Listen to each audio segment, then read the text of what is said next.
Very good morning students. અંડકની રચના એટલે કે ઓવ્યુલના સ્ટ્રક્ચર પછી સમજીશું ટાઈપ્સ ઓફ ઓવ્યુલ્સ એટલે કે ઉચ્ચ વનસ્પતિઓ જે છે હાયર પ્લાન્ટ્સની અંદર અંડકોના જુદા જુદા પ્રકારો સમજીએ. ફર્સ્ટ ટાઈપ છે એટ્રોપસ અથવા ઓર્થોટ્રોપસ ઓવ્યુલ. ઓર્થોટ્રોપસનો મતલબ છે કે એવો અંડક કે જેમાં માઇક્રોપાઇલ અથવા અંડછિદ્ર જે છે એ ઉધ્વ દિશામાં રહે છે. તો આવા જે ઓવ્યુલ છે એની બોડી અપરાઇટ પોઝિશનમાં હોય એટલે કે ઉધ્વ દિશામાં ગોઠવાય છે, તો તેને ઉધ્વમુખી અંડક પણ કહી શકાય છે. આ પ્રકારના અંડકોની અંદર અંડછિદ્ર, અંડકતલ અને હાઇલમ એટલે કે અંડછિદ્ર, અંડકતલ એટલે કે નાભી અથવા ચલાજા, હાઇલમ એટલે કે બીજ કેન્દ્ર, આ બધા જ ઘટકો એક સીધી લાઇનમાં ગોઠવાય છે. આથી તેને અપરાઇટ અથવા ઉધ્વમુખી કહેવાય છે. આ પ્રકારના ઓવ્યુલ અથવા અંડકો નાગરવેલ, પાઇપર, પોલિગોનમ અને જિમ્નોસ્પર્મ્સ એટલે કે અનાવૃત બીજધારીઓમાં જોવા મળે છે. ત્યાર પછી બીજો અને બહુ મોસ્ટ કોમન ટાઈપ સમજીએ, દેટ ઇઝ એનાટ્રોપસ અથવા અધોમુખી. એનાટ્રોપસ ઓવ્યુલ અથવા તો અધોમુખી અંડક જે છે તેને રેસ્યુપિનેટ ઓવ્યુલ બી કહેવાય છે. તો આ ટાઈપના જે ઓવ્યુલ્સ હોય છે તેનું બોડી એટલે કે તેનો મુખ્ય દેહ, the body of ovule is completely turned at 180 degree angle, મતલબ કે 180 ડિગ્રીના એંગલ પર, 180 ડિગ્રી અથવા 180 ડિગ્રીના એંગલ પર અંડક જે છે એ ઘૂમેલો અથવા તો ફરેલો હોય છે, જેના કારણે અંડછિદ્ર અથવા તો માઇક્રોપાઇલ જે છે એ નીચેની ડિરેક્શનમાં ગોઠવાય છે. આવૃત બીજધારીના 80% કુળ અથવા તો 80% એન્જિયોસ્પર્મ ફેમિલીઝ જે છે એમની અંદર આ પ્રકારના ઓવ્યુલ્સ જોવા મળતા હોય છે, જેને અધોમુખી અંડકો કહેવાય છે. આવૃત બીજધારીઓનો લાક્ષણિક અંડક અથવા તો એનાટ્રોપસ ઓવ્યુલ જે છે એ માલ્વેસી, કુકરબિટેસી, સોલેનેસી, કમ્પોઝિટી ફેમિલી એટલે કે એસ્ટરેસી કુળમાં જોવા મળે છે. ત્રીજો પ્રકાર છે હેમિટ્રોપસ અથવા હેમી એનાટ્રોપસ. એનાટ્રોપસનો અર્ધ અધોમુખી પ્રકાર, મતલબ કે એવો અંડક કે જેમાં અંડછિદ્ર એકદમ ઉપર નથી કે એકદમ નીચે નથી, સાઈડમાં ટ્રાન્સવર્સ સરફેસ પર એટલે કે હોરિઝોન્ટલી ગોઠવાયેલું હોય છે. So body of ovule is bent on funicle at 90 degree angle. 90ના ખૂણા પર બોડી જે છે એ વળે છે. So intermediate type of ovule પણ કહેવાય છે. હોરિઝોન્ટલ અથવા સમક્ષિતિજ ઓવ્યુલ પણ કહી શકાય. અને આ પ્રકારના ઓવ્યુલ્સ રેનન્ક્યુલસી ફેમિલી, રેનન્ક્યુલસ, પ્રિમ્યુલા, ગોલ્ફિમિયા વગેરે વનસ્પતિમાં જોવા મળે છે. કેમ્પાઇલોટ્રોપસ ઓવ્યુલ જે છે આની અંદર ઓવ્યુલની બોડી અથવા તો ઓવ્યુલ જે છે અંડક સંપૂર્ણપણે કવડ અથવા તો વલન પામતો નથી, અને એ એટલું ઇફેક્ટિવ નથી કે 90 ડિગ્રી પર થાય કે 180 ડિગ્રી પર થાય, થોડું વચ્ચેના ભાગ પર રહે છે. તો અંડછિદ્ર, નાભી અને પ્રદેહ આ અલગ અલગ ધરી પર ગોઠવાય છે. તો આની અંદર આ અંડછિદ્ર અથવા માઇક્રોપાઇલ છે, પ્રદેહ છે અને ત્યાર પછી ચલાઝા અથવા તો નાભી છે.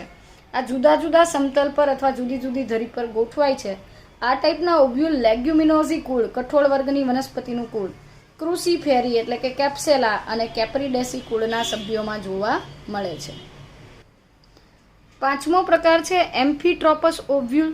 તો એમ્ફીટ્રોપસ ઓવ્યુલની અંદર કેમ્પાઇલોટ્રોપસ કરતાં વળાંક વધુ તીવ્ર થવાથી ન્યુસેલસ અથવા પ્રદેહ ઘોડાની નાળ જેવો દેખાય છે, યુ શેપનો દેખાય છે, હોર્સ શૂ શેપ્ડ બને છે.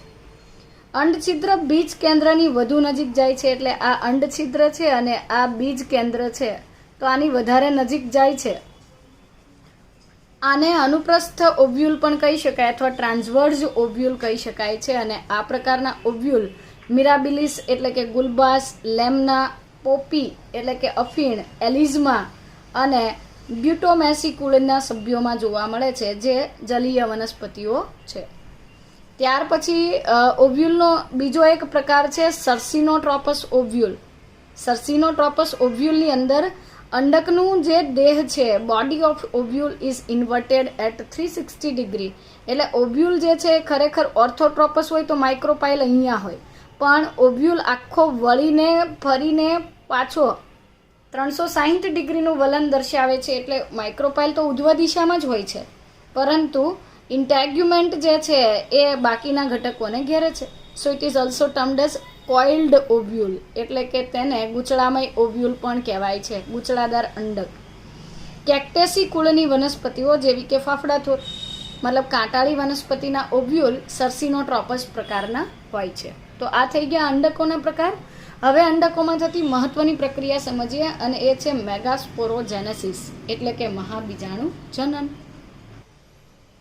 મેગાસ્પોરોજેનેસિસમાં મહાબીજાણુ માતૃકોષમાંથી મહાબીજાણુનું નિર્માણ થવાની પ્રોસેસ ને મહાબીજાણુ જનન કહેવાય છે. તો મેગાસ્પોર મધર સેલ શું છે?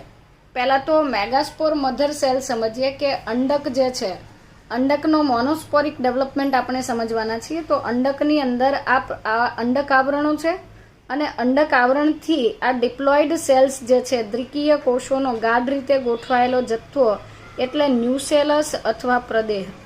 તો પ્રદેહનો દરેક કોષ જે છે એ ડિપ્લોઇડ હોય છે, ટ્વાઇઝેન હોય છે.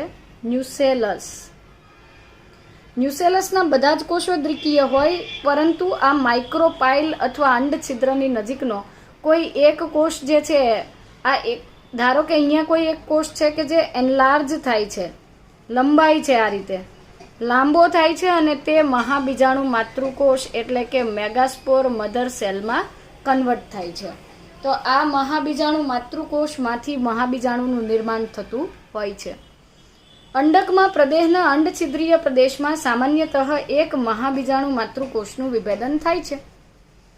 ત્યાર પછી તે ઘટ્ટ કોષરસ અને સુસ્પષ્ટ કોષકેન્દ્ર ધરાવતો મોટો કોષ છે, એટલે કે પ્રોમિનન્ટ ન્યુક્લિયસ હોય છે. આ મહાબીજાણુ માતૃકોષ જે છે એ અર્ધીકરણ પામે છે.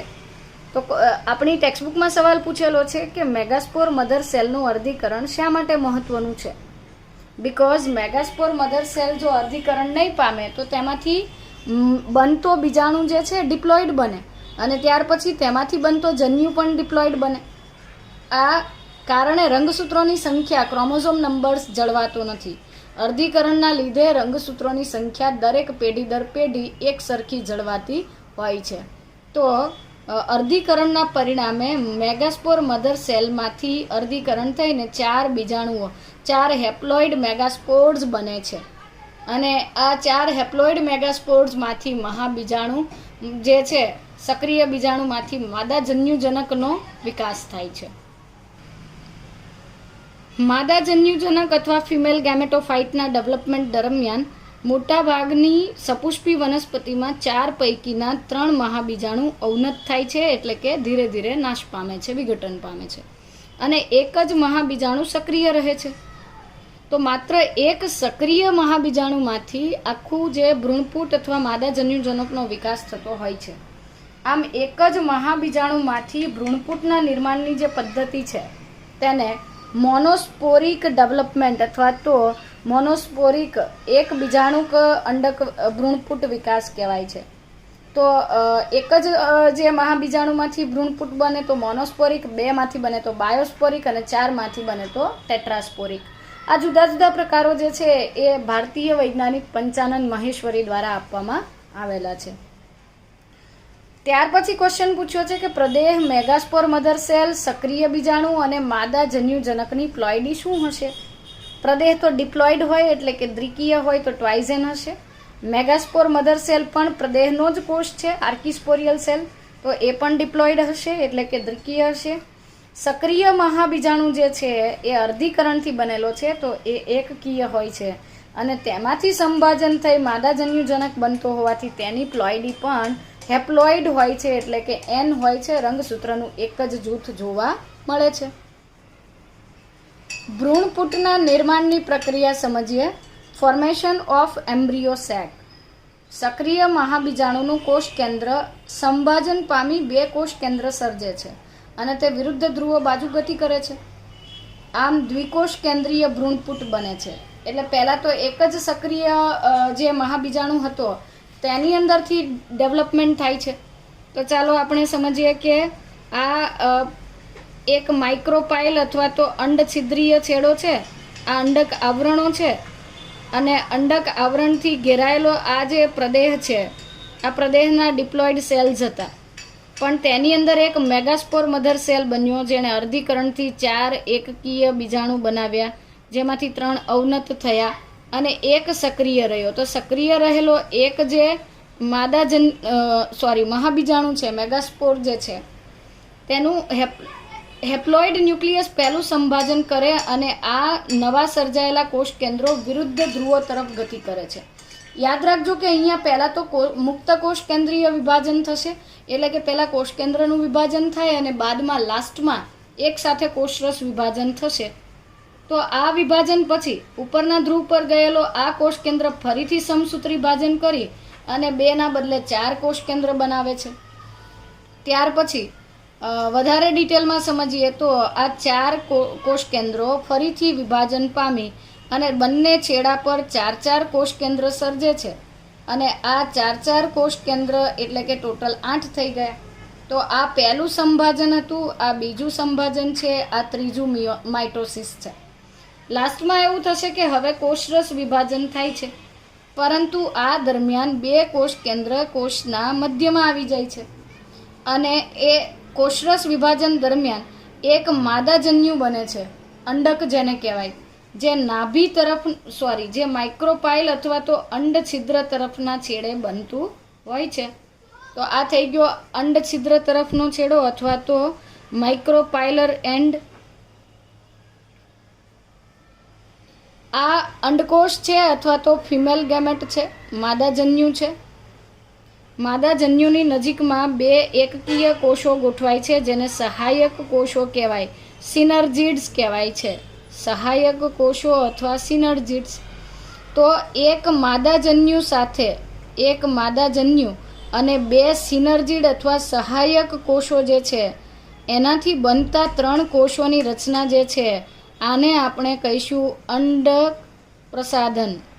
પ્રસાધન અથવા એગ એપરેટસ કહેવાય છે. તો આ 3 ઘટકોને એગ એપરેટસ કહીશું. આવા બીજા 3 કોષો જે છે એ ચલાઝલ પોલ પર ગોઠવાય છે, નાભી અથવા તો અંડક તલ બાજુ ગોઠવાય છે. અંડક તલ બાજુ ગોઠવાતા આ એકકીય કોષોના સમૂહને, આ જે એકકીય કોષો છે આ 3 એકકીય કોષોના સમૂહને એન્ટીપોડલ્સ અથવા પ્રતિધ્રુવીય કોષો તરીકે ઓળખવામાં આવે છે. હવે આ 3 અને 3 6 ટોટલ 8 કોષ કેન્દ્ર બન્યા હતા લાસ્ટમાં. આ 3 અને 3 6 ઉપર જતા રહ્યા અને બાકીના 2 કોષ કેન્દ્ર વચ્ચે રહી જાય છે અને તે એક મોટો કોષ બને છે, જેને મિડલમાં રહેલો સેન્ટ્રલ સેલ અથવા કેન્દ્રસ્થ કોષ કહેવાય છે. સેન્ટ્રલ સેલ અથવા કેન્દ્રસ્થ કોષ અથવા મધ્યસ્થ કોષ કહેવામાં આવે છે. આ રીતે 3 એન્ટીપોડલ્સ ઉપર એટલે કે નાભી બાજુ 3 અંડ પ્રસાધનના એકકીય કોષો જે છે એ અંડ છિદ્ર તરફ રહે છે અને એક સેન્ટ્રલ સેલ જે છે તે મિડલમાં રહે છે. આ રીતે બનતી 7 કોષો અને 8 કોષ કેન્દ્ર ધરાવતી રચનાને ભ્રૂણપૂટ અથવા એમ્બ્રિયો સેક કહેવામાં આવે છે. ત્યાર પછી આ જ વસ્તુ રિવાઇઝ કરીએ કે સક્રિય મહાબીજાણુનું કોષ કેન્દ્ર સમભાજન પામી 2 કોષ કેન્દ્ર સર્જે અને તે વિરુદ્ધ ધ્રુવો બાજુ ગતિ કરે. આ રીતે દ્વિકોષ કેન્દ્રીય ભ્રૂણપૂટ બને. તેને અનુસરીને 2 ક્રમિક સંભાજન થવાથી 4 કોષ કેન્દ્રીય અને ત્યાર પછીના વિભાજનથી 8 કોષ કેન્દ્રીય ભ્રૂણપૂટ બને છે. દરેક કોષ કેન્દ્ર હેપ્લોઇડ છે, એટલે કે n સંખ્યાના રંગસૂત્ર ધરાવે છે. અહીં એ નોંધનીય છે કે આ પ્રકારનું સંભાજન ચુસ્તપણે મુક્ત કોષ કેન્દ્રીય છે, ફ્રી સેન્ટ્રલ છે. આમાં કોષકેન્દ્ર વિભાજન પછી તરત જ કોષરસ વિભાજન થતું નથી, એટલે કે કોષકેન્દ્ર વિભાજન બાદ તરત કોષ દિવાલનું નિર્માણ થતું અથવા નિર્માણની પ્રોસેસ જે છે એ પૂરી થતી નથી. 8 કોષ કેન્દ્રીય અવસ્થા બાદ કોષ દિવાલનું નિર્માણ શરૂ થાય છે. તો કોષ દિવાલના નિર્માણને અનુસરીને લાક્ષણિક માદાજન્યુજનક અથવા ભ્રૂણપૂટ સર્જાય છે, એમ્બ્રિયો સેક સર્જાય છે. તો ભ્રૂણપૂટની અંદર કોષોની વહેંચણીનું નિરીક્ષણ કરો. 8 પૈકીના 6 કોષ કેન્દ્ર કોષ દિવાલ વડે આવૃત થાય છે અને તેઓ કોષીય સ્વરૂપ ધારણ કરે છે, જ્યારે બાકીના 2 કોષ કેન્દ્રો કે જેને ધ્રુવીય કોષ કેન્દ્ર અથવા પોલાર ન્યુક્લિયાઈ કહે છે તેઓ અંડ પ્રસાધનની હેઠળ મોટા કેન્દ્રસ્થ કોષમાં ગોઠવાતા હોય છે. ભ્રૂણપૂટમાં કોષોની લાક્ષણિક ગોઠવણી જોવા મળે છે. એટલે કે ભ્રૂણપુટ અથવા એમ્બ્રિયો સેક જે છે તેની અંદર કોષોની લાક્ષણિક ગોઠવણી જોવા મળે છે. અંડછિદ્ર અથવા તો માઇક્રોપાઇલ જે છે, આ માઇક્રોપાઇલ તરફના 3 કોષો ભેગા મળે છે અને અંડ પ્રસાધન રચે છે. અંડ પ્રસાધન અથવા તો એગ એપરેટસમાં 2 સહાયક કોષો એટલે કે સિનર્જિડ્સ અને એક અંડકોષ એટલે કે એગ સેલનો સમાવેશ થાય છે. સહાયક કોષો અને એક અંડકોષ જે છે એ ભેગા મળી અને અંડ પ્રસાધન રચે છે. સહાયક કોષો અંડ છિદ્રની ટોચ તરફ એક વિશિષ્ટ પ્રકારનું સ્થૂલન ધરાવે જેને તંતુમય પ્રસાધન કહેવાય છે. તો તેને તંતુમય પ્રસાધન અથવા ફિલિફોર્મ એપરેટસ કહે છે, જે પરાગનલિકાને સહાયક કોષોમાં પહોંચાડવાનું કાર્ય કરે. જે આપણે ફલનની પ્રક્રિયા સમજીએ ત્યારે સમજીશું. 3 કોષો અંડકતલ તરફ એટલે કે નાભી તરફ ગોઠવાય છે. આ 3 કોષોને પ્રતિધ્રુવીય કોષો અથવા એન્ટીપોડલ સેલ્સ કહેવાય છે. મધ્યસ્થ મોટો કોષ દ્વિધ્રુવીય કોષ કેન્દ્ર અથવા તો 2 પોલાર ન્યુક્લિયાઈ ધરાવે છે. આમ આવૃત બીજધારી વનસ્પતિનો લાક્ષણિક ભ્રૂણપોટ અથવા તો એમ્બ્રિયોસેક પુખ્તતાએ 8 કોષકેન્દ્ર અને 7 કોષીય રચના ધરાવે છે. એટલે કે કોષોની સંખ્યા 7 છે પરંતુ કોષકેન્દ્ર 8 છે. કેન્દ્રસ્થ કોષમાં 2 કોષકેન્દ્ર હોય છે. હવે સમજીએ પરાગનયન. તો આગળના સેક્શનમાં આપણે જોયું કે સપુષ્પી વનસ્પતિમાં નર અને માદાજન્યુ ક્રમશઃ પરાગરજ અને ભ્રૂણપુટમાં સર્જાય છે. પરાગરજની અંદર રહેલો પેલો જે સ્પિન્ડલ શેપનો અથવા ત્રાકાકાર કોષ જે છે તે એ જનન કોષ નરજન્યુ સર્જે છે અને ભ્રૂણપુટની અંદર અંડ પ્રસાધનમાં અંડકોષ રહેલો હોય છે. પરંતુ ઉચ્ચ કક્ષાની વનસ્પતિમાં બંને પ્રકારના જન્યુ એટલે કે નર અને માદા જન્યુઓ અચલિત હોય છે.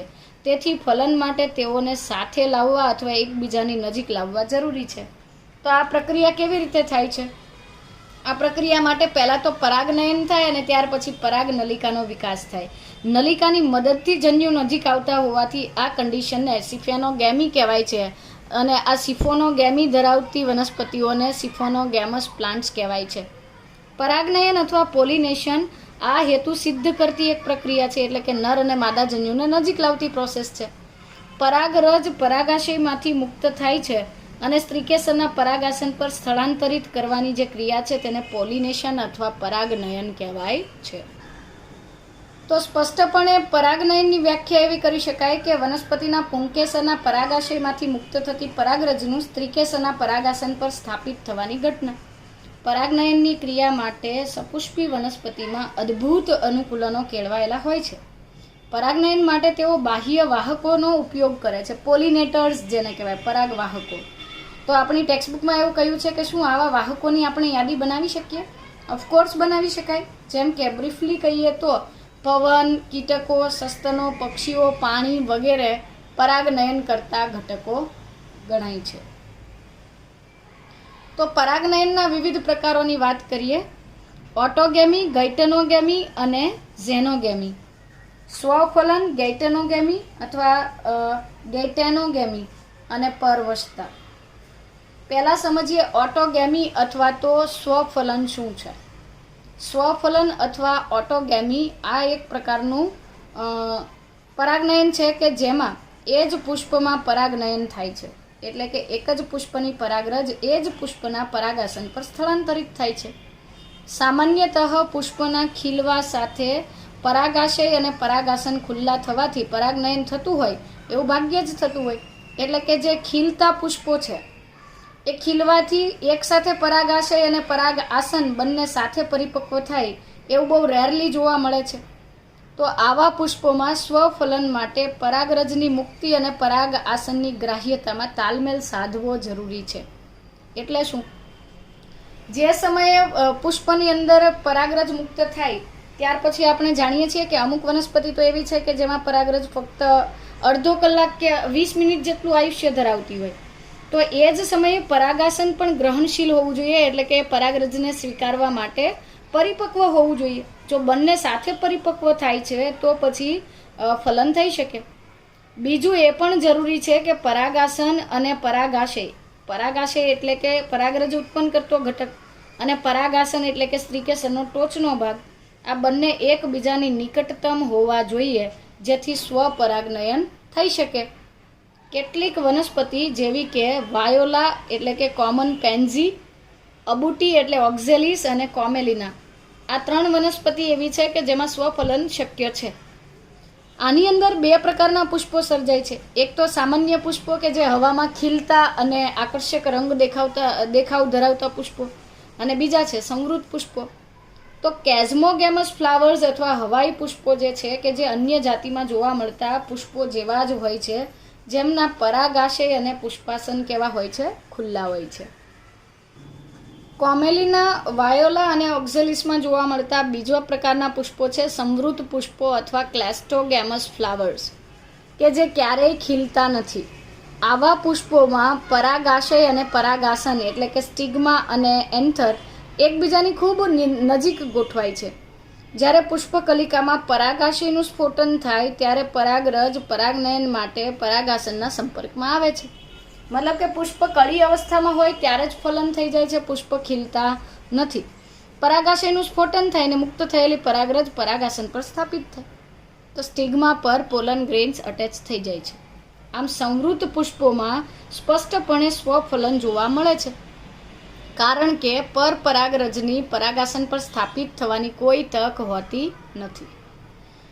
ત્યાર પછી એવું પણ કહી શકાય કે સંવૃત પુષ્પોમાં પોલિનેટર્સ અથવા પરાગવાહકોની ગેરહાજરીમાં પણ બીજનું નિર્માણ થાય છે.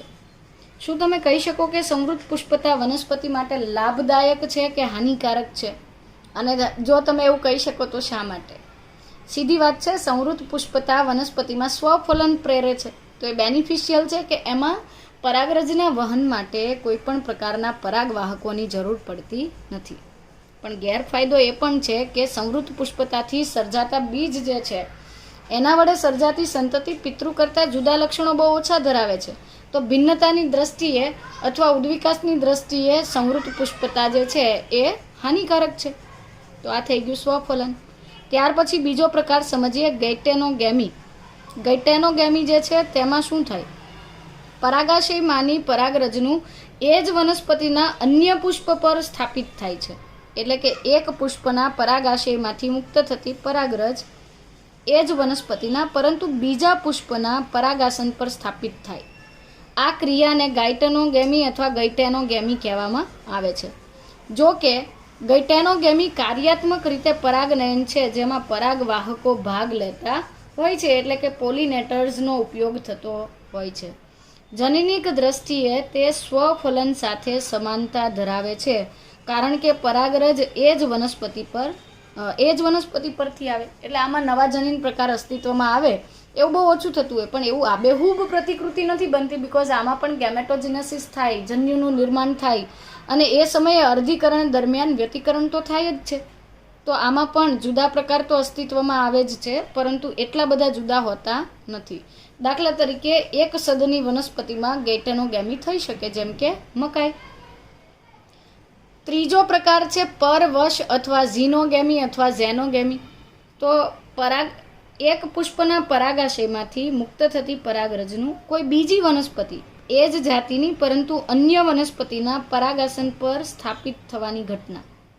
આ માત્ર એવા પ્રકારનું પરાગનયન છે, પોલિનેશન છે, કે જેમાં પરાગાસન પર જનીનિક ભિન્નતા ધરાવતી પરાગરજ સ્થાપિત થાય. જુદી જુદી વનસ્પતિમાંથી આવતી પરાગરજ સ્થાપિત થાય છે, એટલે અહીંયા જનીનિક ભિન્નતાની શક્યતાઓ વધી જાય છે.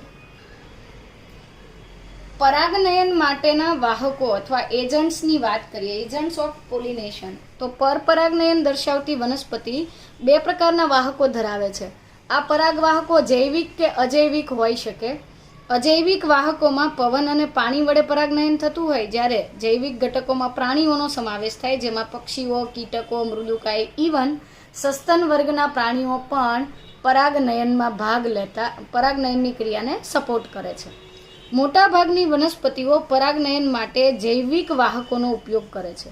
આમ છતાં ખૂબ જ ઓછી માત્રામાં વનસ્પતિ એવી છે કે જે અજૈવિક વાહકોનો ઉપયોગ કરે છે, કારણ કે એમાં પરાગરજનો વ્યય થવાની શક્યતા વધી જાય છે. તો પવન અને પાણી બંને દ્વારા થતા પરાગનયનમાં પરાગરજની પરાગાસન સાથે સંપર્કમાં આવવાની શક્યતા રહેલી છે. બાય ચાન્સ થતી પ્રોસેસ છે, એમાં કોઈ ગેરંટી નથી. અને એટલે આવી અચોક્કસતા જે છે અથવા અનિશ્ચિતતાની પૂર્તતા માટે અંડકની સંખ્યાની કમ્પેરિઝનમાં પરાગનયન માટે પુષ્પો ખૂબ મોટી સંખ્યામાં પરાગરજ સર્જે છે. એટલે જે પાણી દ્વારા અને પવન દ્વારા પરાગનયન દર્શાવતી વનસ્પતિઓ જે છે એમની અંદર ઉત્પન્ન થતી પરાગરજ મોટી સંખ્યામાં હોય છે. એટલે કે પરાગરજની સંખ્યા સાપેક્ષે ઘણી મોટી જોવા મળે છે.